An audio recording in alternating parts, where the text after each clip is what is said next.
Mes chers amis, mon nom est Guy L. et je suis membre des Alcooliques Anonymes et sobre de toute substance depuis le 12 janvier 1976. L'expérience nous démontre clairement que l'Afrique de l'Est n'est pas en reste lorsqu'il s'agit de dénombrer les alcooliques qui y vivent. En effet, tout comme au Canada, aux USA ou en Europe, des millions de personnes de tous âges, de toutes les nations et de tous les sexes sont affectées par la maladie de l'alcoolisme. Ainsi que l'on soit médecin, premier ministre, juge, avocat ou travailleur autonome, l'alcoolisme ne fait aucune distinction lorsqu'il s'agit de trouver un terreau fertile pour la maladie.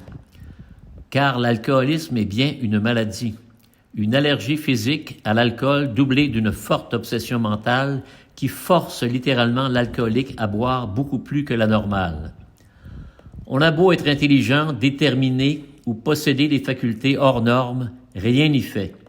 Rarement un alcoolique a-t-il été en mesure de vaincre l'alcool par ses propres moyens.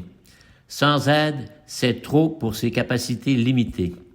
Mais il y a de l'espoir. En effet, des millions d'alcooliques se rétablissent en Afrique de l'Est, tout comme partout ailleurs sur la planète. Ainsi, la grâce de Dieu se manifestant à travers le programme spirituel proposé par les AA fait pour les alcooliques ce que jamais ils n'auront été en mesure de faire pour eux-mêmes, atteindre la sobriété, une sobriété durable. Encore faut-il vouloir demeurer abstinent. Beaucoup d'alcooliques, pour des raisons qui leur sont propres, ne voudront ou ne pourront accéder à un programme qui pourrait littéralement leur sauver la vie.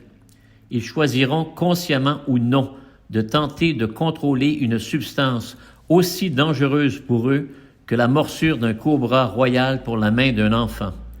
Que Dieu leur rende la raison.